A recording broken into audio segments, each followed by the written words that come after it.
have for so many weeks now for the Pivot. I want to welcome everybody to our weekly series of informational discussions. And we're looking at local, regional, and national issues in the midst of and following the current pandemic. This event is presented exclusively by the Mount Pleasant Chamber of Commerce. My role as moderator is to introduce our guests, get the discussion started with a few questions, and give those attending live the opportunity to participate by using the chat or question and answer function, which Rebecca will be monitoring. I thank you for taking the time with your Mount Pleasant Chamber to join fellow members in staying informed and to help you care for your team, your clients, your customers, and take care of business in current and post-pandemic conditions.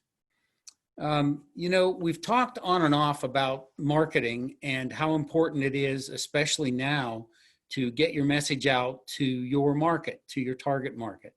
It couldn't be any more important than it is in times of turbulence to make sure that your message is cutting through all of that. And so today we're going to focus on just that, marketing, and we've got a couple of guests who are professionals in that area who also happen to be members of the Mount Pleasant Chamber and are bringing some great insight and perspective to us. Our first guest is Holly Fisher. Many people struggle to write clear, compelling marketing copy. As the owner of Fisher Creative, Holly takes that burden off business owners by crafting copy that cuts through the noise and helps them reach more potential customers. A story brand certified guide, she's helped dozens of organizations create a clear message and develop an effective sales funnel that generates more leads and boosts their bottom line. A former full-time newspaper reporter, Holly started her own business in November 2011. She has a journalism degree from Ohio University, that's OU up in Nose Neck, right? And a Master of Mass Communication from the University of South Carolina, go Gamecocks. In 2019, Holly was named Marketer of the Year by the Charleston chapter of the American Marketing Association. She lives in Mount Pleasant with her husband and daughter, and in her spare time, you'll find her doing CrossFit, reading, or driving her Dodge Challenger around town. Holly, welcome. Thanks for having me. So good to have you. What color is that Challenger, by the way? I want to be looking out for that. It's kind of an orangish red. So orangish red. Okay. That's hard to miss. Perfect. Thank you. Next up is Alan Thompson. Alan is owner and CEO of Stingray Branding. He has worked around small business owners and entrepreneurs his entire life, with a family owning small businesses 3 generations deep. It was an obvious path for Alan. Launching Stingray in 2008, he has been a part of dozens of business success stories. Founding 2 nonprofits, the North Charleston Chamber of Commerce and Great Business Networking, he is an entrepreneur for entrepreneurs. Alan proudly serves in the U.S. Air Force Reserves and previously was in the U.S. Army. He studied business and marketing at the College of Charleston and International Academy of Design. You'll often find Alan at a networking event when that's legal again, right, Alan? Spending time with his family and cheering for the University of Florida. Alan, welcome to the Pivot. Thanks for having me. Glad to have you. Let's get right to some questions, shall we? Holly, I'm going to toss this first one your way. For many in business, marketing is something of a necessary evil, often because they don't understand it, they don't think they're good at it, and they don't know where to turn for help. Where do they start? Yeah, that's a great question. And certainly during this particular season, it's even more important to spend some time focusing on our marketing, right? Even if your business has slowed down just a little bit, this is an excellent time to focus on that marketing so that you're ready to kind of come out of the other side.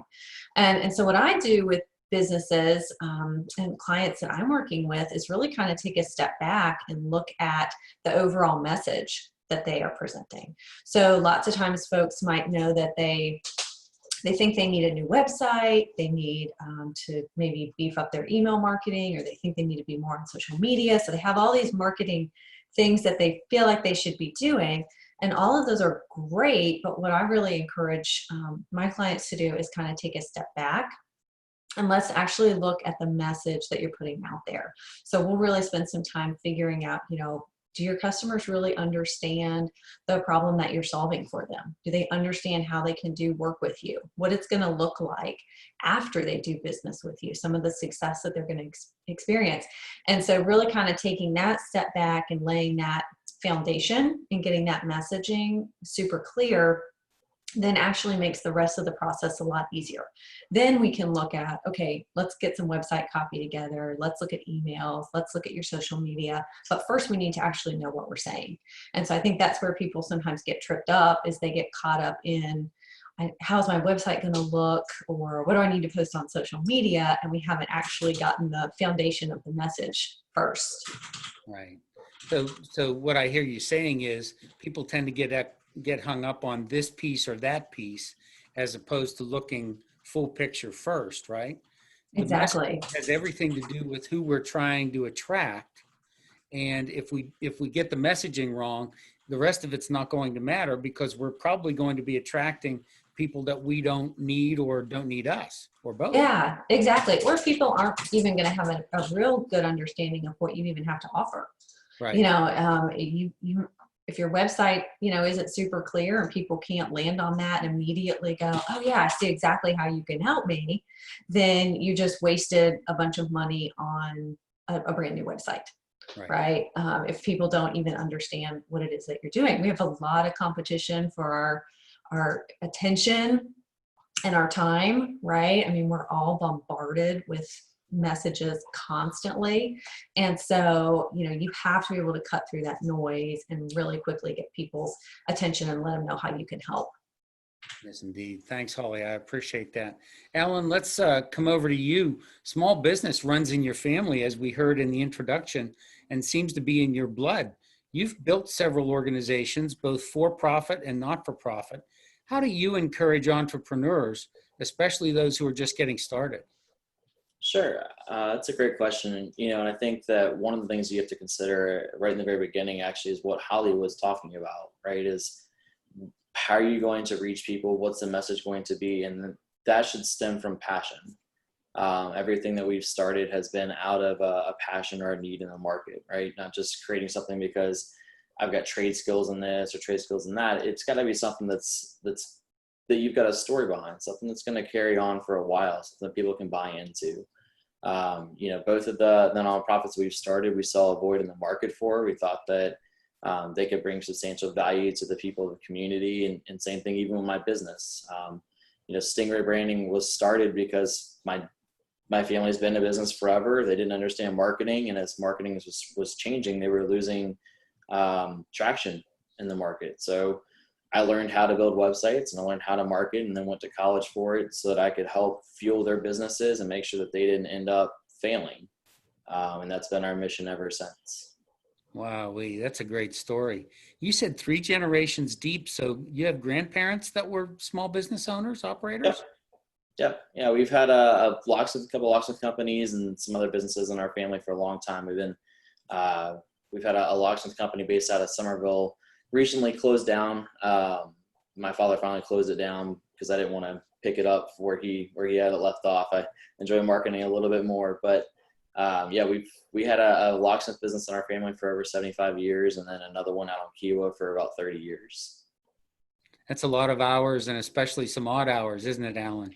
Yeah, a lot of heat, a lot of stairs, a lot of things I don't really care. I did my fair share in high school and learned real quick that it's not the industry I wanted to stay in forever. It wears on you.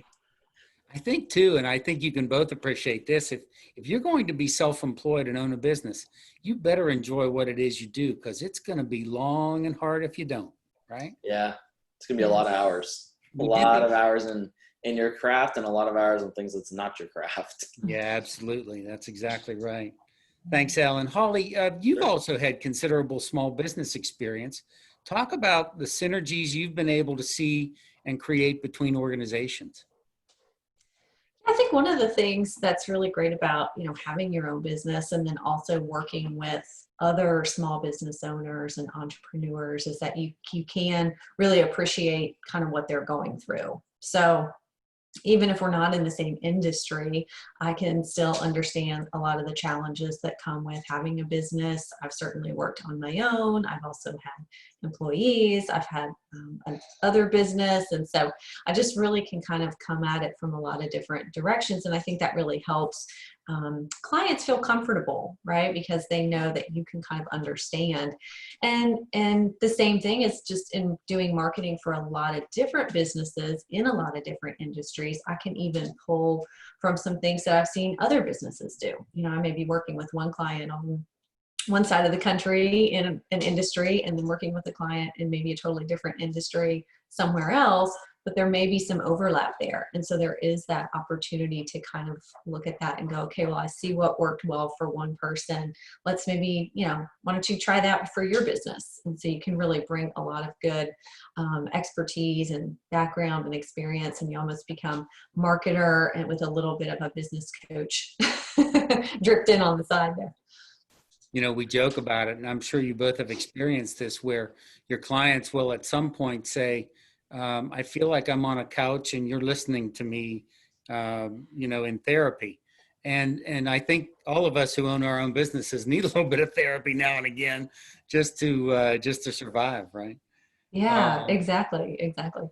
So I do, Holly, what you're saying about being able to carry an idea and apply it to a different business makes all the sense in the world. And that's just one of the ways out of many that you can help and serve clients.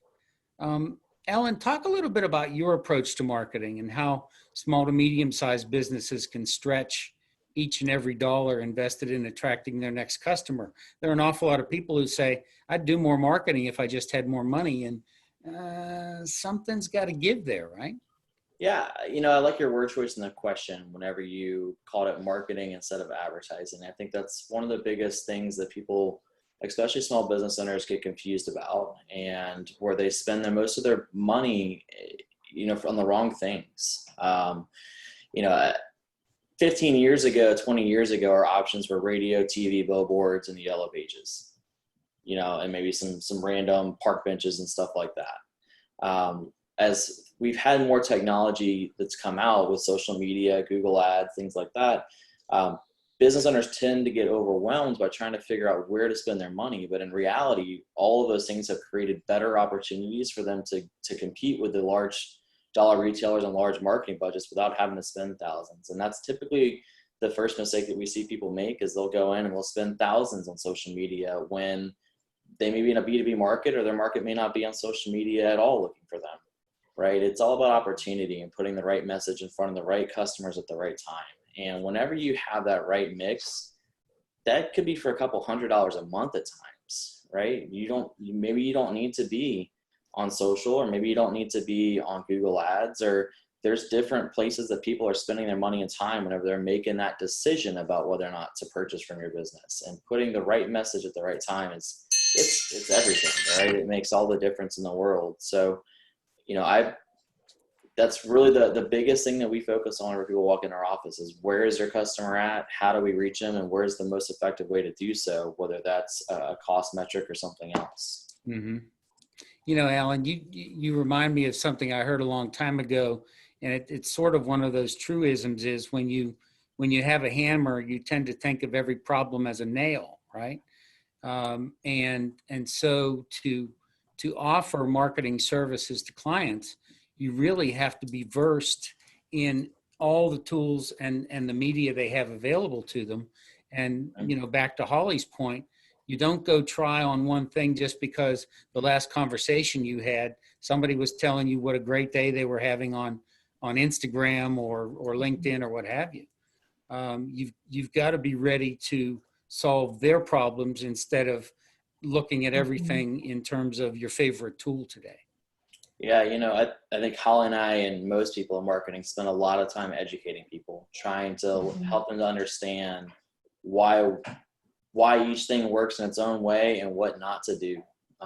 You know, trying to guide them to the right decisions.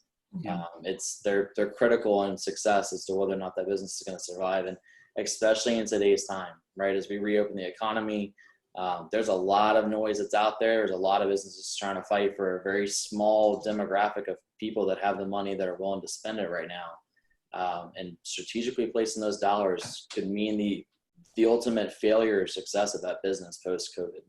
Right. Hey, I do want to talk in a minute or two. I want to talk about some specific success stories that each of you have had with clients.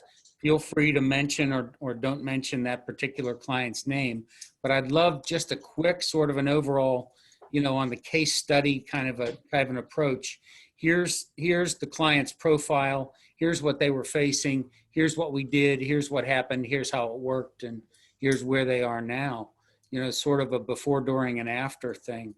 And I guess the one question that I would ask both of you is, what is the one biggest mistake that you see repeated so often? What is the most frequently committed error, if you will? My friend and colleague calls it the dumb tax, right? It's the dumb tax where you spent too much money on something that didn't work and you paid for a lesson, but you paid for it dearly. What do you see most frequently as the mistakes? Holly, let's start with you.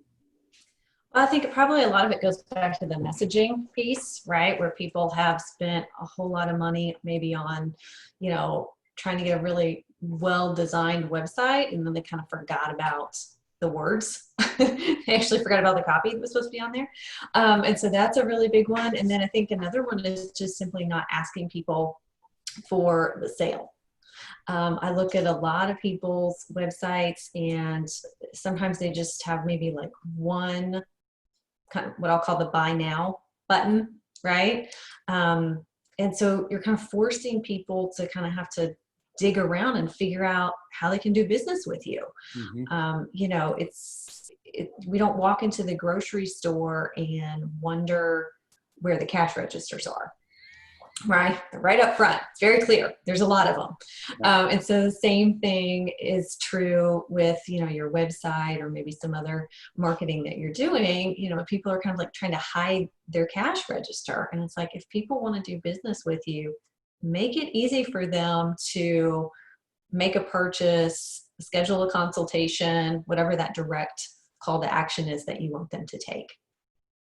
So, Holly, I hear you saying is, make it easy for me to buy from you, please. If someone wants to give you money, if someone wants to give me money, I'm going to make it real easy for them. Yes, that's easy for them. Exactly. Thanks, Holly. Yes. Alan, same question. What do you see done most frequently that in terms of errors? Yeah, I think it's not so much an issue of them spending money. It's them refusing to make the necessary changes so that they can collect money. Right. So maybe their website's number one on Google, and they refuse to make any design changes. They refuse to make any copy changes. Well, Google changes daily. Right. So your refusal to adapt to the current trend will ultimately result in your failure. Maybe not the business closing or anything like that, but you won't stay there forever. And, the refusal to make those necessary changes within their marketing practices or within the marketing of their overall business will ultimately cost them way more than what they would have ever spent on completing those changes in the first place. Right. So you could create an early success for yourself, feel like you've arrived, get stuck, and have a massive fail out of that. Yeah, and I think because of the different tactics and how much change occurs in our industry, I think it breeds that. Right? People, there's so many different ideas, and there's not a gray and white book, or black and white book on, hey, here's how you do this, here's how you achieve success in marketing. It comes from experience and knowledge and professionalism. And I think because of all those many different thoughts and things that have happened over the last 10 years as the rush to Google and social media has occurred, that it has created, especially in the older demographic of business owner, a desire to not change. For fear of what could happen. And that ultimately, long-term plays out to be much more destructive than, hey, sure, let's spend, $2,000 on getting our content and messaging and design where it needs to be. Right. Thanks, Alan.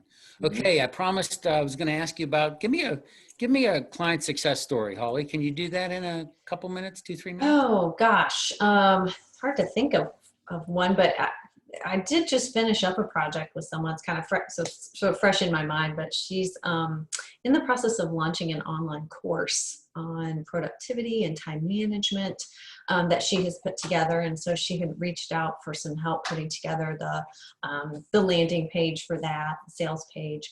And so we really spent some time, going through that, really working on that, making sure we had the copy really great, because there's a lot of courses like that, right? There's a lot of places that people can go for resources on productivity and time management, things like that. So we really had to spend some time figuring out, okay, who was kind of her audience, and really what did those people want from a course like that. And so she's just about to launch that. We just kind of finished that project up, and she's just about to put that course out there for sale. And some of the things were really making sure that the message was good, making sure that there was a buy the course button, right? Multiple times, right? People want to buy the course. We want to make sure they can do it easily. And then we also talked a little bit about how to market that elsewhere. Once you just have the website done, it's like, okay, well, now what? So we talked about some things she could do on social media, and also being mindful of our current situation right now. So what would be some messaging that might resonate with people during our current times? Well, people are maybe having to work at home. They're having to work at home when their kids are home. There's more to juggle, right? So things like time management, productivity, work-life balance, all those things may be a little more top of mind than they are even in normal time. So it's even thinking about just, the overall message, but then how might we tweak some things that we can do right now? And so she's just about to launch that course. So I'm excited to see how many she sells. So that is exciting. I love the anticipation on those things, Holly. Yes. And one thing that I pulled from what you said is that there really need to be able to demonstrate empathy for your target market, right? Yeah, 100%. Mm-hmm. You need to show them that you're in step with where they are, whether it's, psychologically or economically or all of the above. Absolutely. I spend a lot of time helping businesses think about how they can really be the guide for their customers versus trying to be the hero of the story, right? So it's all about, again, expressing that empathy, that we really understand what you're struggling with, and we have a solution to help you. Great. Holly, thanks. Alan, tell us about a success story. Yeah, we've got a couple of really cool ones that we've had the pleasure of working with over the last few years. One of them's a local chain of automotive shops that whenever they came to us, they were all independently run by GMs, all independent store owners, and all had independent marketing. So not only were they competing against the major corporate stores of America that have millions of shops across the country, but they're also competing against each other. And we see this happen a lot with businesses that have multiple locations. They'll open up a Charleston website, and then a Mount Pleasant website, and a Somerville website, and a Somerville Facebook page, and they spread their marketing across all these different things with different ad campaigns, different traffic sources. So we were contracted actually shortly after my last deployment, whenever I got back in 2018, to bring them on, create a consolidated marketing effort, have a consolidated phone number, consolidated email systems, corporate brand, and consolidate all their marketing budgets into one Google ad campaign and social media campaign and so on. And over the last 2 years, we've actually grown them by 47%. They've gone from 50 million to 75 million in total revenue. So we've been pretty excited about that. It's been a fun project to work with. It's been fun to work with their team. And then a couple local events. Events are some of the hardest to make successful. Lots of times they're volunteer run. They're the two events that we got to start working with in 2018 were the same situation. They've been volunteer run forever. And they'd actually had a lot of success up to that point. And by taking them on last year, we grew attendance from one event from 30,000 to 45,000 people. The other event we grew by 65%. We doubled their sponsorship dollars, doubled their revenue last year. So hiring a professional, like our team, like Fisher Creative and some of the other great professionals we have in our industry, there's nothing that can equate to it because of that experience that comes to the table from not just us, not just Holly or myself or the other owners, but the collective team that our agencies have years and years of experience in trial and error, and figuring out what works and what doesn't in this industry. Right. Right. So people make an investment and they benefit from your learning curve, right? You've Mhm. stubbed your Yep. toes and skinned your knees a few times.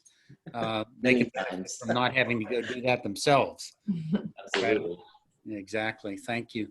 Hey, Rebecca, let's get you in here and see if those attending live have asked any questions or if any have occurred to you on what we've been talking about here in marketing with Holly Fisher and Alan Thompson. And you are on, there you go. All right, thank you, John. Yes, believe it or not, we've just finished our first quarter of living and working during COVID-19 because this really started in the middle of March and here we are just beyond the middle of June. So my question to both of you today is, in working with your clients, what is the overall challenge theme that you're hearing from them right now, and how are you helping them to pivot to meet that challenge? Holly, let's start again with you.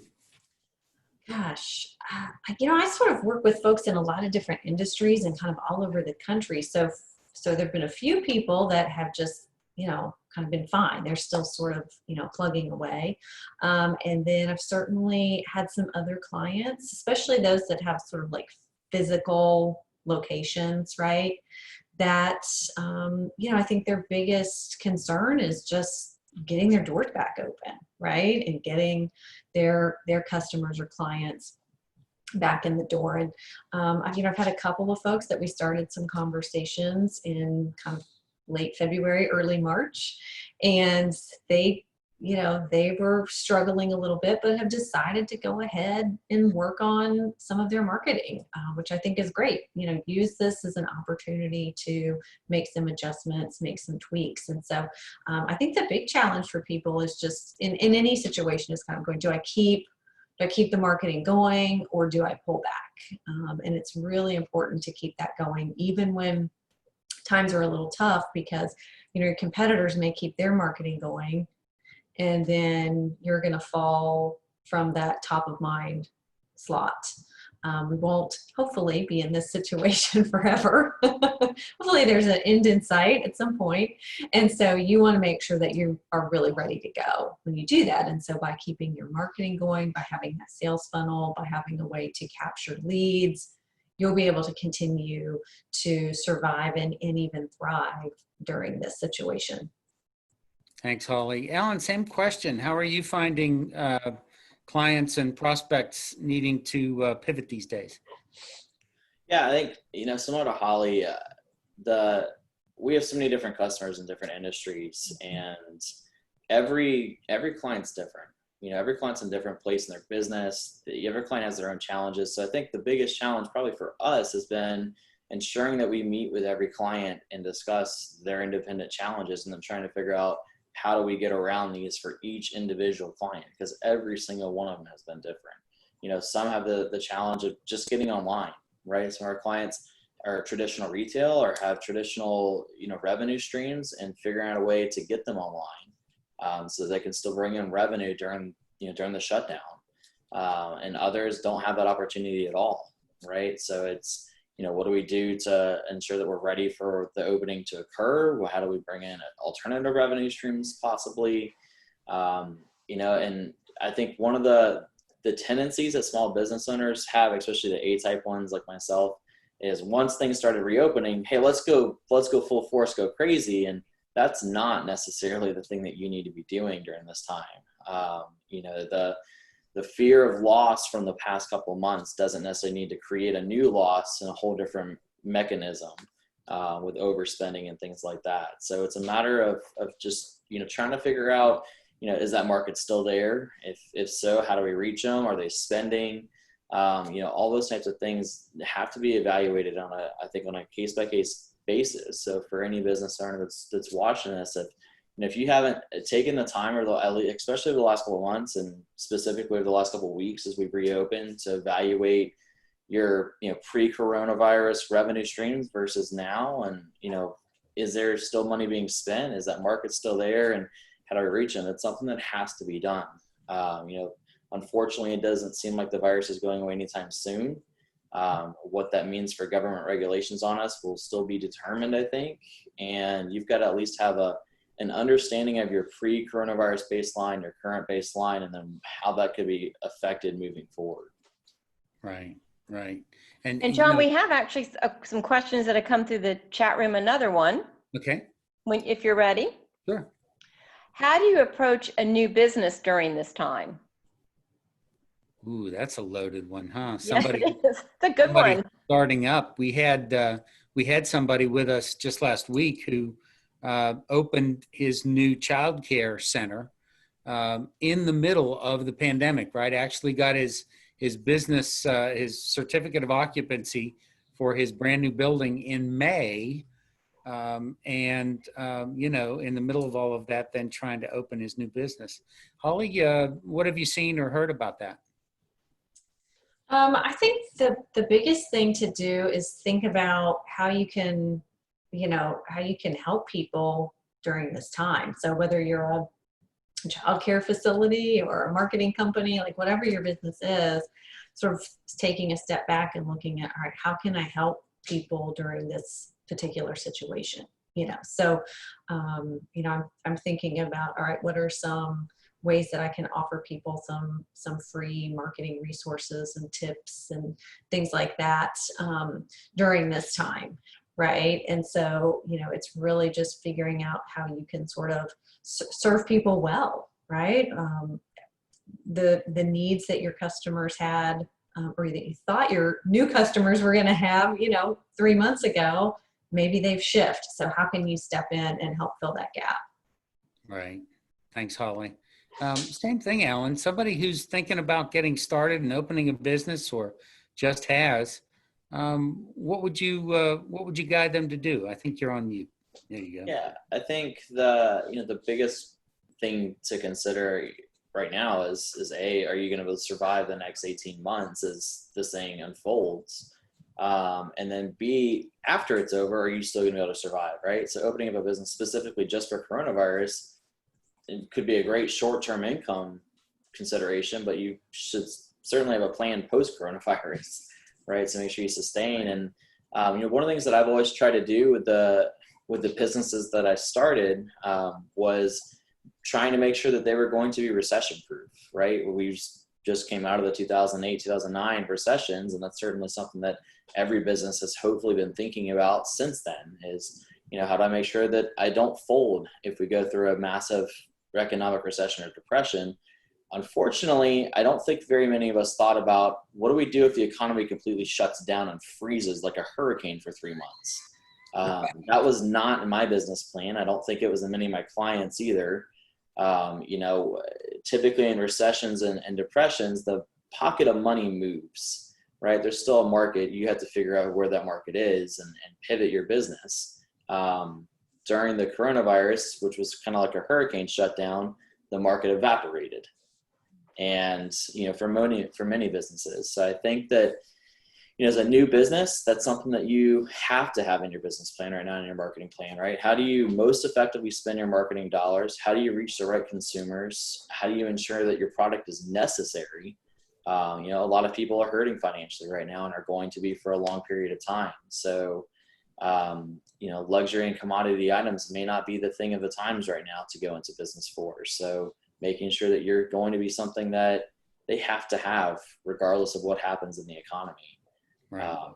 And those are all questions that are good for any time in business, really, but especially the next 12 to 18 months. Yeah, absolutely. Thanks, Alan. Hey, let's give those who are with us on the event live or on the recording, let's each give them a final thought as well as where they can find you. Holly, final thought, and where can people find you? Sure. I'll just kind of reiterate what I said earlier about just making sure that you have that really clear marketing message, and making sure that you're thinking that through, whether that needs to tweak a little bit now during coronavirus, and then how you might change that later as we come out of this. So just really taking the time to sort of take that step back before you start potentially wasting a lot of money on a lot of other things. Take a step back to make sure your message is really clear. And yeah, folks can find me on my website, which is fisher-creative.com. you can go there and learn more about me or schedule a free marketing consultation. I also just launched a new Facebook group called Fuel for Your Marketing. So any business owners, entrepreneurs are certainly welcome to pop in there and join that as well. We have lots of marketing tips and advice and discussion going on there. Fantastic, Holly. Thank you.